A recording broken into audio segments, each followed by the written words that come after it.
dari perkuliahan pedagogi dari pertemuan awal dan sampai akhir.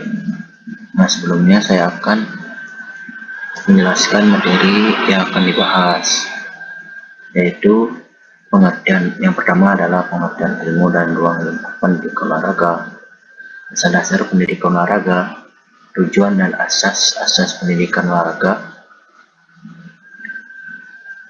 pengertian tujuan macam-macam alat pendidikan olahraga, sistem pendidikan olahraga nasional Indonesia, kelembagaan, program pengelolaan dan hak warga negara memperoleh pendidikan, masalah pokok pendidikan, penanggulangan dan hubungannya, pengaruh perkembangan ipteks dan pertumbuhan pendidikan olahraga, aspirasi masyarakat terhadap perkembangan masalah dan masalah aktual pendidikan olahraga di Indonesia, esensi pendidikan olahraga dan perkembangan serta titik temunya, sumbangan pendidikan olahraga pada pembangunan sistem pendidikan olahraga nasional. Nah, yang pertama adalah pengertian ilmu dan ruang lingkup pendidikan olahraga. Pengertian ilmu dan ruang lingkup pendidikan olahraga itu dibagi menjadi dua, yaitu pendidikan olahraga. Pendidikan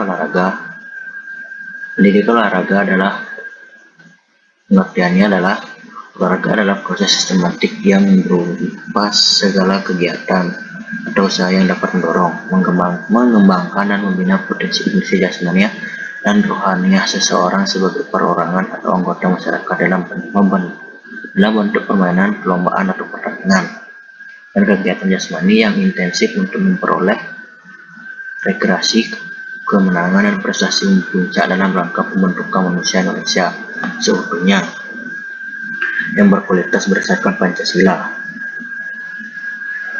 Tujuan pendidikan olahraga bertujuan untuk melahirkan warga yang sportif, jujur, sehat, bukan untuk melahirkan warga yang beringas, sadis, brutal, juga bukan untuk menciptakan sarana bisnis bagi spekulan, judi. Para pelatih asing hanya sebatas untuk melatih membina tim nasional. Ruang lingkup pendidikan olahraga di dalam Undang-Undang Republik Indonesia Nomor 3 Tahun 2005 tentang sistem keolahragaan nasional dijelaskan juga mengenai bentuk-bentuk olahraga, yaitu olahraga pendidikan adalah pendidikan jasmani dan olahraga yang dilaksanakan sebagai bagian proses pendidikan yang teratur dan berkelanjutan. Olahraga rekreasi adalah olahraga yang dilakukan oleh masyarakat dengan kegemaran dan kemampuan. Olahraga prestasi adalah olahraga yang membina dan mengembangkan olahragawan secara terencana, berjenjang dan berkelanjutan melalui kompetisi untuk mencapai prestasi dengan dukungan ilmu pengetahuan dan teknologi keolahragaan.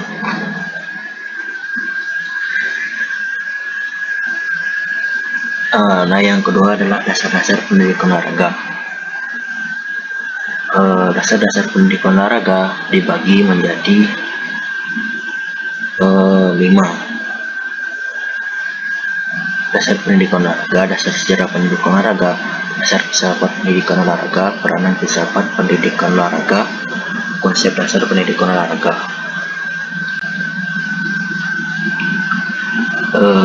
Dasar-dasar pendidikan olahraga. Pendidikan olahraga adalah pendidikan yang dilaksanakan sebagai bagian proses pendidikan untuk mengembangkan dan membina potensi jasmani dan rohani secara seseorang sebagai perorangan atau anggota masyarakat dalam bentuk permainan, perlombaan atau pertandingan.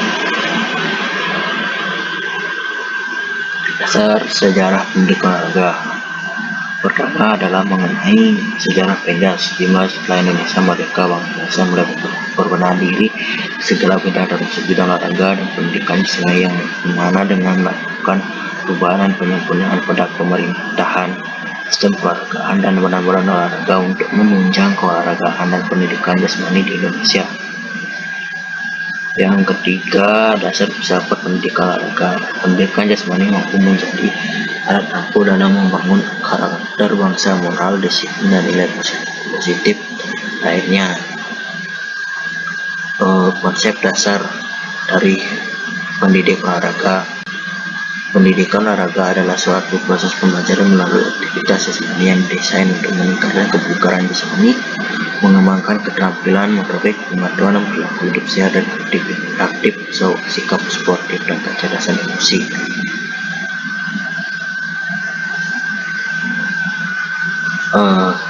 Di dasar pendidikan olahraga ini ada juga hubungan pendidikan jasmani dan olahraga. Pendidikan jasmani adalah pendidikan yang menekankan pada pendidikan yang melalui aktivitas jasmani, sehingga tujuan bukan penguasaan dari materi yang diajarkan, sedangkan pendidikan olahraga adalah pendidikan yang bertujuan untuk menguasai olahraga.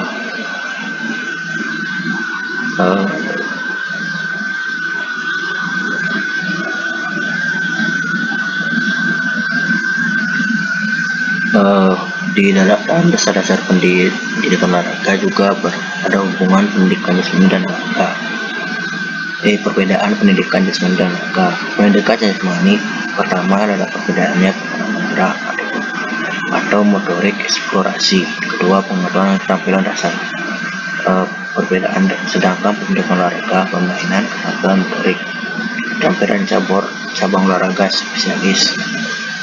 Nah, peranan filsafat pendidikan olahraga merupakan hal yang pertama merupakan hal yang penting bagi pendidikan keahlian.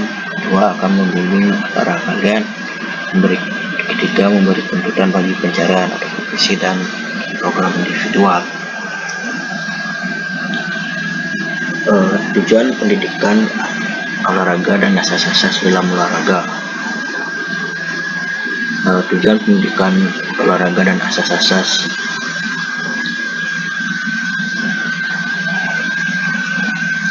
Tujuan pendidikan olahraga dan asas-asas dalam olahraga dibagi menjadi dua, yaitu tujuan olahraga dan asas-asas olahraga. Yang saya akan jelaskan pertama adalah tujuan olahraga.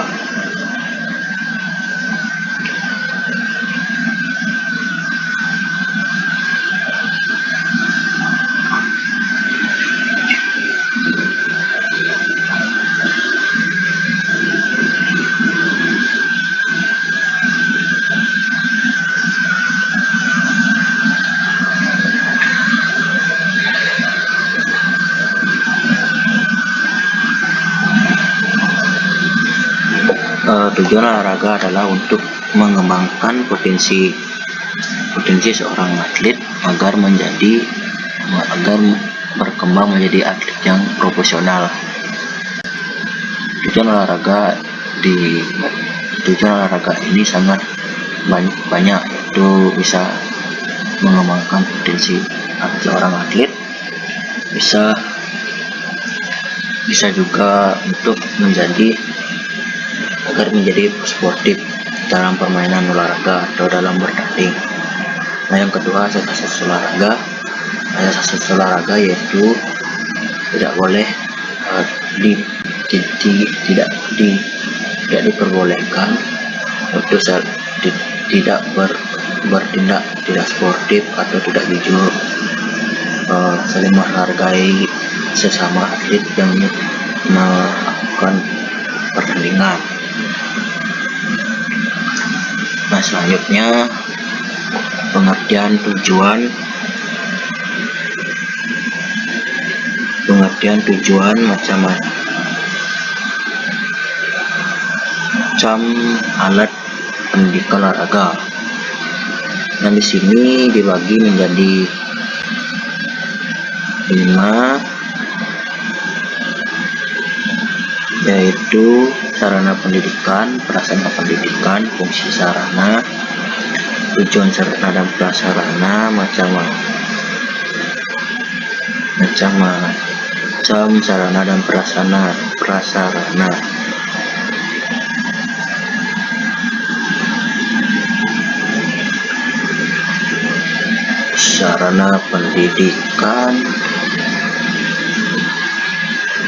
Sarana pendidikan adalah segala macam peralatan yang digunakan guru untuk memudahkan materi pelajaran. Prasarana pendidikan adalah segala macam peralatan, perlengkapan dan benda-benda yang digunakan guru atau murid untuk memudahkan penyelenggaraan pendidikan.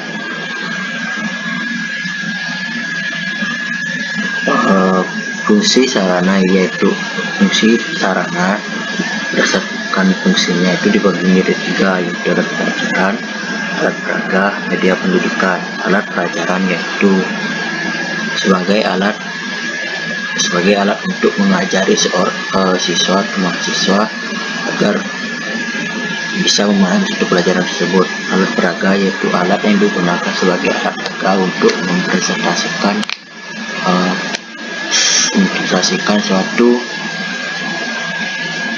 materi tersebut. Yang ketiga, media pendidikan. Media pendidikan itu bermacam-macam, misalnya seperti koran, media cetak seperti koran, majalah, buku, bisa media sosial, internet, atau semacamnya.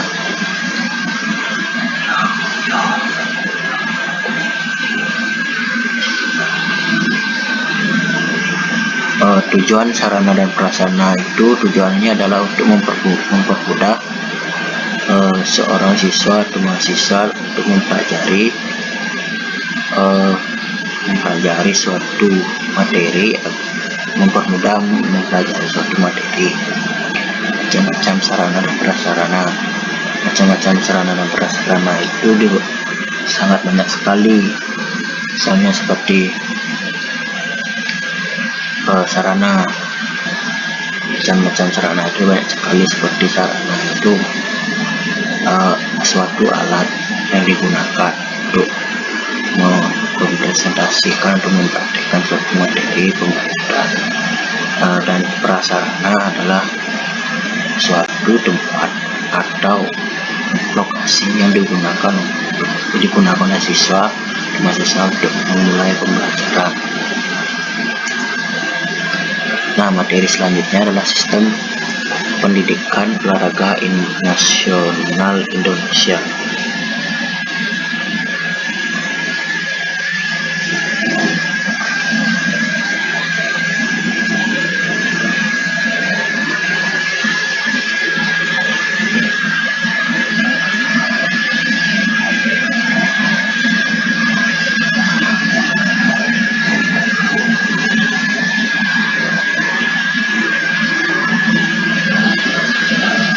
Yang berikutnya adalah sistem pendidikan olahraga nasional.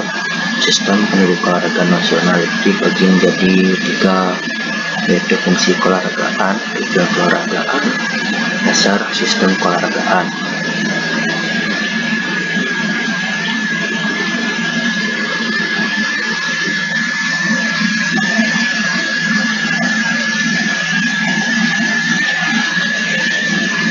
Nah,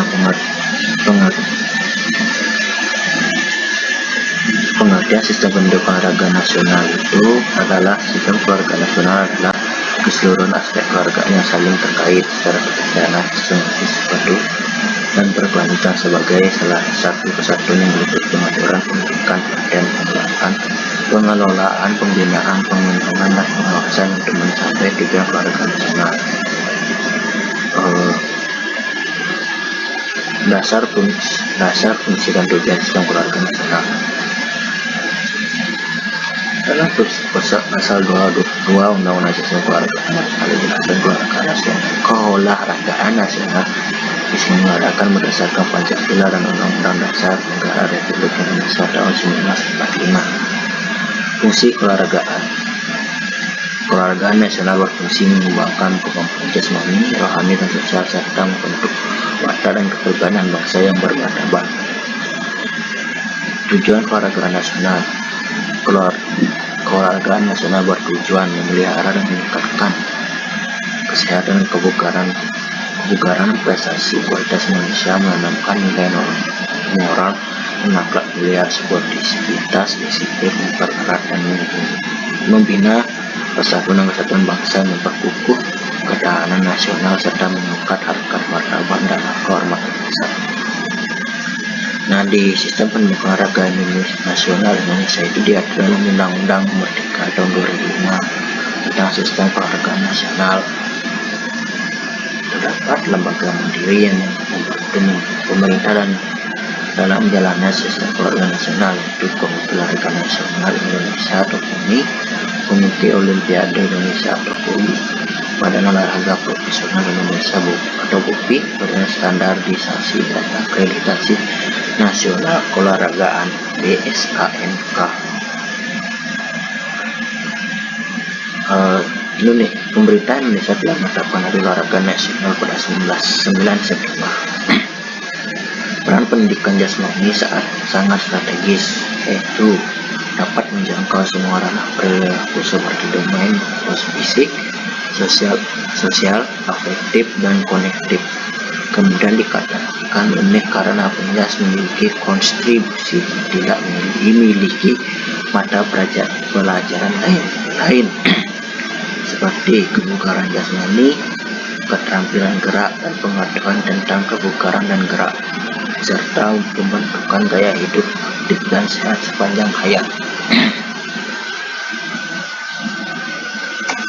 Nah, selanjutnya adalah kelembagaan dan program pengelolaan dan hak warga negara memperoleh pendidikan.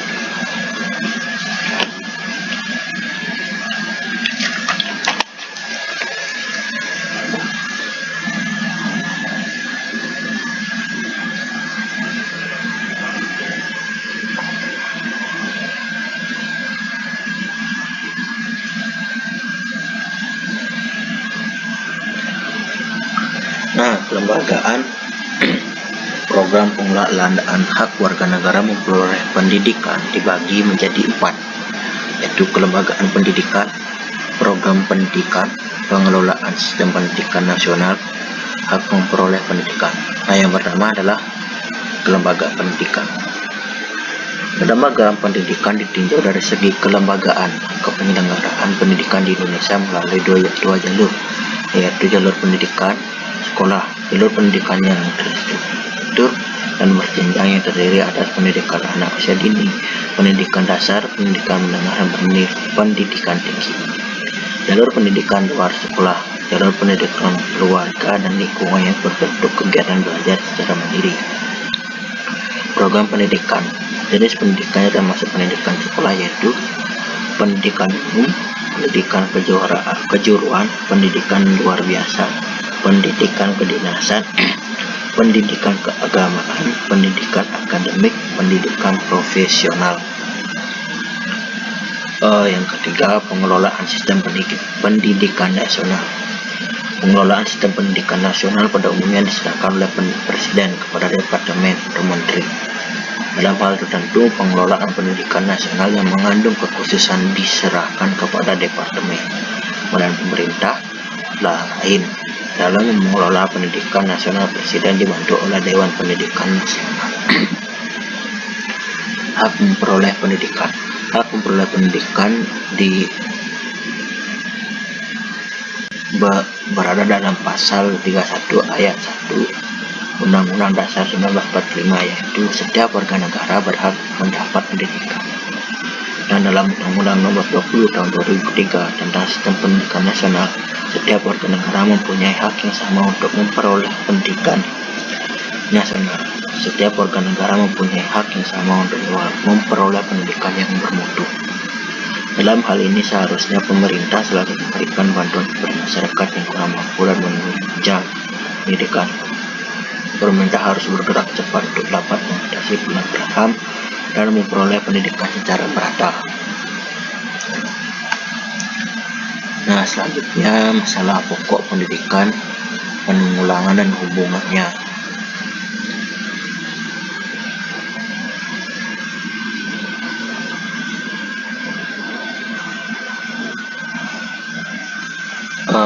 Masalah pokok pendidikan dan penanggulangan dan hubungannya itu dibagi menjadi 2, yaitu masalah pokok pendidikan dan penanggulangan dan kedukungan antara masalah pokok pendidikan.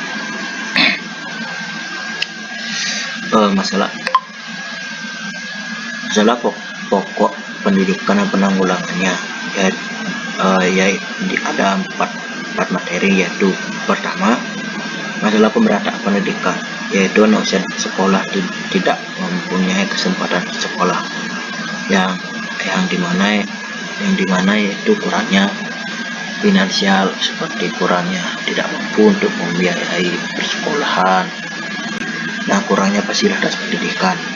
Nah hubungannya membangun gedung sekolah seperti SD, Impres, dan atau belajar menggunakan gedung sekolah untuk double shift atau sistem bergantian pada pagi dan sore. Nah yang kedua, masalah mutu pendidikan, pemrosesan pendidikan dan pemerataan mutu. Seleksi yang lebih rasional terhadap masukan mata khususnya untuk ACL, LSLTA, dan PT. Ketiga, masalah efisiensi pendidikan. Bagaimana tenaga pendidikan difungsikan? Bagaimana sarana dan prasarana pendidikan digunakan? Semua warga negara mempunyai kesempatan mengenyam bangku sekolah. Masalah relevansi pendidikan. Masalah relevansi pendidikan mencakup sejauh mana sistem pendidikan dapat menghasilkan luaran yang sesuai dengan kebutuhan pembangunan. Dalam hal ini, luaran yang dihasilkan oleh pendidikan diharapkan dapat mengisi semua sektor pembangunan yang beraneka ragam, baik jumlah maupun kualitas. Jika hal ini terjadi, maka dapat dikatakan bahwa relevansi pendidikan itu tinggi. Dari perencanaan juga proses pendidikan yang diadakan dapat mencapai hasil yang memuaskan dengan kualitas yang bagus. Nah yang kedua adalah hubungan antara masalah pokok pendidikan. Pada dasarnya pendidikan mengharapkan tercapainya kemerataan pendidikan dan pendidikan yang bermutu sekaligus. Namun yang terjadi ialah ketika pemerataan pendidikan sedang dilancarkan, pada saat yang sama pula mutu pendidikan belum dapat diwujudkan. Bahkan malah sering ditelantarkan. Ada dua faktor yang menyebabkan mengapa pendidikan yang bermutu belum diwujudkan, yaitu pertama, gerakan perluasan pendidikan untuk melayani pemerataan kesempatan pendidikan bagi rakyat banyak memerlukan penghimpunan dan pengerahan dana dan daya. Kedua, kondisi komponen pendidikan mempersulit upaya peningkatan mutu karena jumlah murid dalam kelas terlalu banyak, pengerahan tenaga pendidik yang kurang cakap, kurikulum yang belum mantap, sarana yang tidak memadai, dan lain-lain. Nah selanjutnya adalah pengaruh perkembangan ipteks dan pertumbuhan pendidikan olahraga.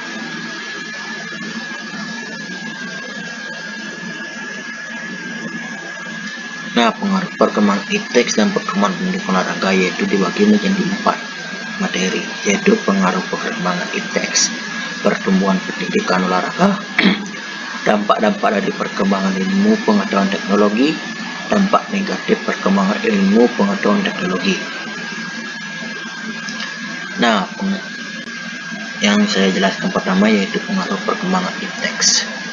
Pada akhir abad ke-15 muncul gerakan-gerakan yang bertujuan mengembangkan kebudayaan. Ilmu pengetahuan yang dikenal dengan istilah Renaissance yaitu suatu gerakan yang ingin melahirkan kembali kebudayaan Yunani dan Romawi kuno.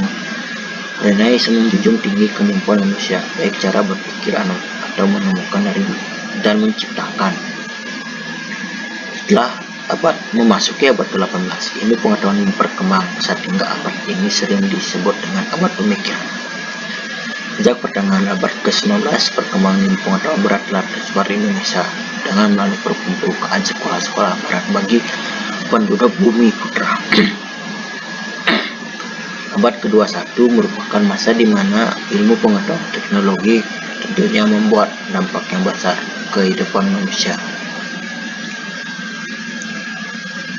Yang kedua, dampak-dampak dari perkembangan ilmu pengetahuan teknologi yaitu dibagi menjadi 2, yaitu dampak positif, dampak negatif. Dampak positif perkembangan ilmu pengetahuan teknologi memberikan berbagai kemudahan perkembangan iptek mampu membantu manusia dalam beraktivitas, mempermudah meluasnya berbagai informasi, bertambahnya pengetahuan dan wawasan. Dampak negatif perkembangan ilmu pengetahuan teknologi mempengaruhi pola pikir masyarakat Indonesia adalah masyarakat yang agresif dan penasaran serta suka dengan hal baru. Nah, dampak positif dan negatif dari perkembangan teknologi terkait dengan dunia pendidikan, yaitu dampak positifnya munculnya media massa khususnya media elektronik sebagai sumber ilmu dan pusat pendidikan seperti jaringan internet. Dampak negatifnya siswa menjadi malas belajar dengan adanya peralatan yang seharusnya dapat memudahkan siswa dalam belajar. Nah, yang terakhir, pertemuan pendidikan olahraga. Olahraga pendidikan adalah pendidikan jasmani dan olahraga yang dilaksanakan sebagai bagian proses pendidikan yang teratur dan berkelanjutan untuk memperoleh pengetahuan, kepribadian, keterampilan, kesehatan, keberadaan dan kesenangan diatur dalam Undang-Undang Sistem Keolahragaan Nomor 3 Tahun 2005. Pertemuan pendidikan olahraga bermasuk zaman kuno. Mesir kuno, Yunani kuno, latihan senam membuat untuk menghormati dewa gulat, Aegan, akrobat peluru, bergumul dengan binatang buas. Di Asia, Jepang, Cina, pertemuan bendera olahraga Indonesia zaman kerajaan, zaman penjajahan, Belanda dan Jepang zaman kemerdekaan. Aspirasi yang selanjutnya adalah aspirasi terhadap perkembangan masalah dan masalah aktual pendidikan di Indonesia. Nah, ini ada beberapa materi aspirasi menurut ahli. Fungsi aspirasi, masalah aktual. Masalah aktual itu dibagi menjadi 4, yaitu banyak olahraga belum terarah, lemahnya peranan lembaga pengembang olahraga, terbatasnya sarana dan prasarana.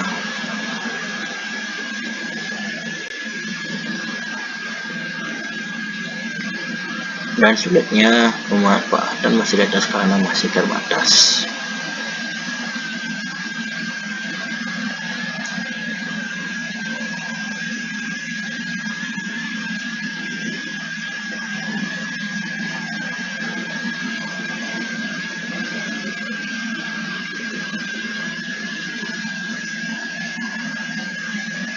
Nah, aspirasi menurut ahli yaitu menurut D.O. Romi tahun 1995, aspirasi merupakan satu topik bahasan penting karena aspirasi berkaitan dengan cita-cita, tujuan, rencana, serta dorongan untuk bertindak dan berkarya.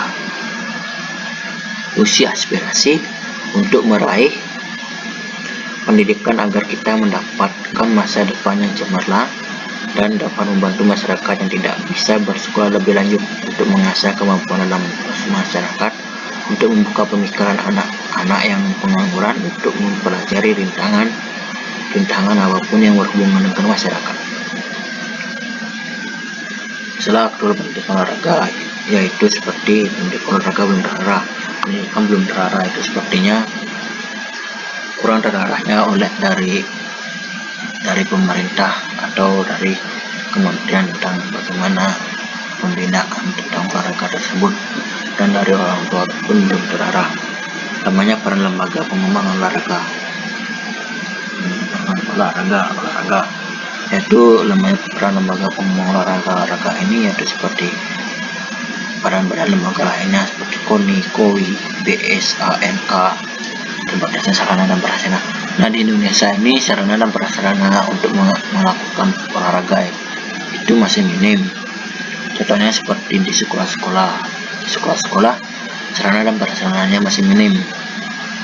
Sulitnya pemanfaatan fasilitas karena masih terbatas. Fasilitas ini sepertinya sama dengan sarana prasarana. Sepertinya kurangnya alat-alat untuk dipakai untuk pelajaran, kurangnya media untuk melakukan pembelajaran. Nah, esensi pendidikan dan perkembangan serta titik temunya. Nah, esensi pendidikan dan perkembangan serta titik temunya itu dibagi menjadi 3, yaitu sumbangan pendidikan terhadap pembangunan, hasil dari pendidikan, hasil dari pendidikan adalah pembangunan, ruang gerak pembangunan manusia dapat dipandang objek dan subjek. Nah, sebelumnya saya akan menjelaskan tentang pengertian esensi. Esensi adalah apanya, kenyataan yaitu hakikat. Pengertian mengenai esensi mengalami perubahan sesuai dengan konsep penggunaannya, sehingga esensi ialah pada konsep sendiri, ini menurut Thomas Aquinas, esensi adalah apanya sesuatu yang terlihat terlepas dari persoalan apakah sesuatu itu ada atau tidak. Hakikat pembangunan dalam manusia diartikan bahwa yang menjadi tujuan akhir pembangunan adalah manusianya itu sendiri, yaitu dapatnya dipengaruhi hajat hidup jasmani dan rohaninya sebagai makhluk individu, makhluk sosial, dan makhluk religius, agar dengan demikian dapat meningkatkan martabatnya selaku makhluk. Nah, ruang gerak pembangunan manusia dapat dipandang objek dan subjek.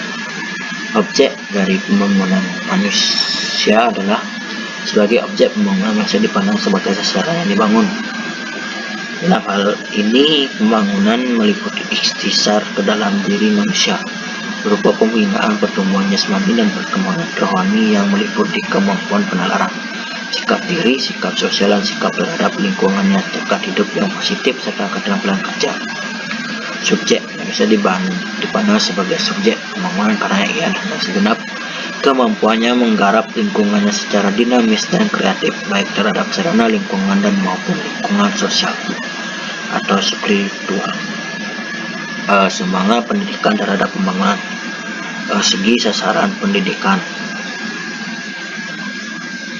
Nah, dalam semangat pendidikan terhadap pembangunan dibagi menjadi beberapa empat bagian. Yang pertama adalah segi sasaran, segi lingkungan pendidikan, segi jenjang pendidikan, segi pembidangan kerja atau sektor kehidupan. Nah, pendidikan adalah usaha. Yang pertama adalah segi sasaran pendidikan. Pendidikan adalah usaha sadar yang ditujukan kepada peserta didik agar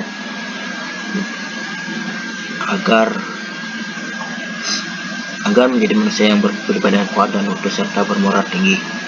Segi lingkungan pendidikan, lingkungan keluarga, lingkungan sekolah, lingkungan masyarakat. Segi jenjang pendidikan akan merupakan basic education yang memberikan bekal dan dasar bagi pendidikan menengah dan pendidikan tinggi. Segi pembinaan kerja atau sektor kehidupan, pendidikan kerja menurut sektor kehidupan antara lain bidang ekonomi, hukum sosial, politik, keuangan, perhubungan, komunikasi, pendidikan. Hasil dari pendidikan terhadap pembangunan yaitu pemimpin, arsitek, karyawan, ilmuwan, dan dosen dan guru.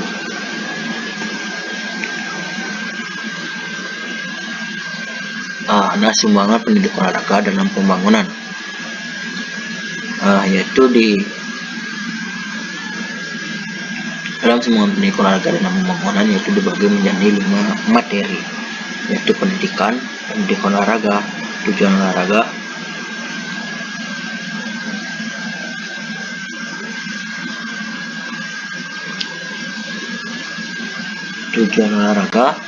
sistem pembangunan dan pembinaan olahraga, pembangunan dan pembinaan olahraga, sumbangan pendidikan olahraga.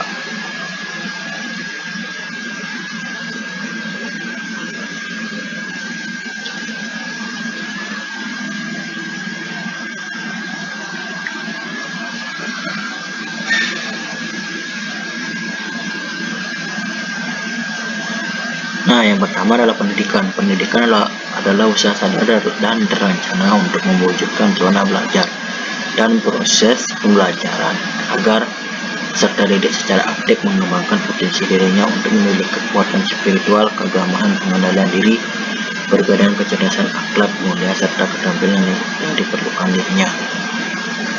Pendidikan olahraga adalah proses sistematik yang berupa segala kegiatan olahraga yang dapat mendorong pengembangan dan membina potensi jasmaniah dan rohaniah seseorang sebagai perorangan dan anggota masyarakat dalam bentuk permainan, perlombaan, atau pertandingan, dan kegiatan jasmani yang intensif untuk memperoleh rekreasi.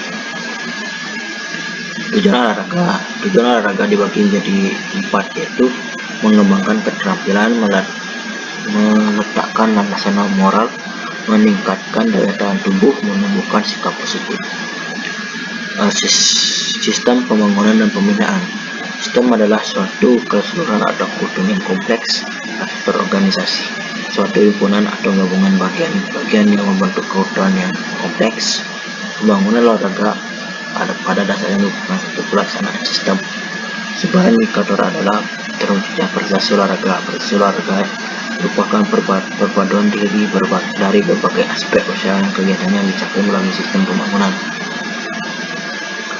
Semangat pendidikan olahraga yaitu pembinaan dan pengembangan olahraga, pendidikan memberikan kebebasan kepada peserta didik. Pembinaan dan pengembangan olahraga pendidikan dilaksanakan melalui proses pengajaran yang dilakukan guru dan dosen olahraga yang berkualifikasi dan sertifikasi. Pembinaan dan pengembangan olahraga pendidikan dilaksanakan dengan memperhatikan potensi kemampuan, minat, dan bakat peserta didik. Nah, pembangunan sistem pendidikan olahraga nasional. Pembangunan sistem pendidikan olahraga nasional dibagi menjadi 3, yaitu pembangunan sistem pendidikan olahraga nasional, arah pembangunan sistem pendidikan olahraga nasional, sistem keolahragaan.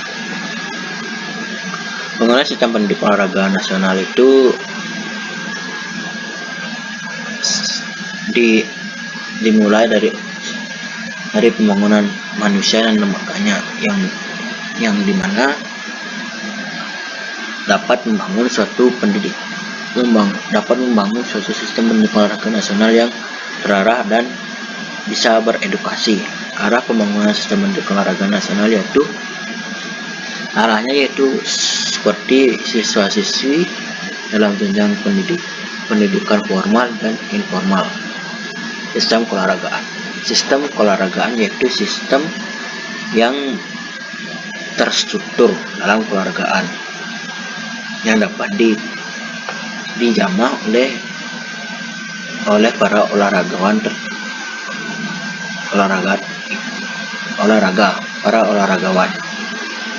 Saran dan kebijakan: meningkatnya budaya dan prestasi olahraga di tingkat regional dan internasional. Perkembangan kebijakan dan manajemen olahraga, peningkatan akses dan partisipasi masyarakat. Sekian presentasi ringkasan dari tentang perkuliahan pedagogi pada kali ini.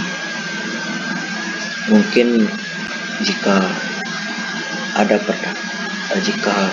salah kata, saya mohon maaf dan saya tutup dengan terima kasih.